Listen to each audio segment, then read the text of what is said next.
let me talk about Ole Miss versus UCLA a little bit more in depth. UCLA have experience in the postseason as well as Ole Miss. If there's any time that Ole Miss going to win and get to advance to a Final Four in the years, they would want to do it now. That team is full of experience, full of fifth-year players, and they have an opportunity to get to Tampa. You got to get it done.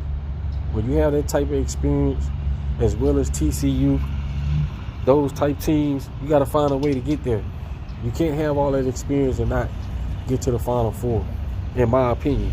So Ole Miss definitely got to try to find a way against UCLA today to win. I think they have an opportunity to win. It's just a matter of not only playing great defense, but putting the ball in the basket when you need to. And I feel like they do have the players to get the ball in the basket. KK Deans, she has to find a way. You're talking about a player with experience, a player that has been known to be able to put the ball in the basket. I think they need about 10 to 12 to maybe 15 points from her tonight. I don't think it's going to be a high-scoring game, but I just think she's going to have to hit some timeless shots for him, put the ball in the basket, because we know how Ole Miss can go on stretches without putting the ball in the basket. Also, Madison Scott, another player with tons of experience, playing against the best players. She's one of the best players in college basketball with her experience and, her lift and the way she played defense. So we know Ole Miss is going to play, tough defense and turn UCLA over a few times. So they're going to have to, after they turn them over, they're going to go and put the ball in the basket after they turn them over to help their offense.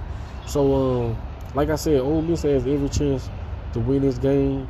They have the experience over UCLA, although UCLA have experience of going to the Elite Eight. I think that's as far as I think Kiki have experience there as well as Lauren Betts. Or I'm not sure. I can't really remember now, but it's gonna be a backyard, slobber knocker. Both teams are gonna go at it as far as, playing defense and trying to get after each other. But it's gonna be the team who put the ball in the basket in the critical times, and that's what Ole Miss is gonna need to do. And I think KK Deans and Madison Scott gonna have to rise up and do that. So, man, there's gonna be a game to see tonight, man. That's gonna be a classic.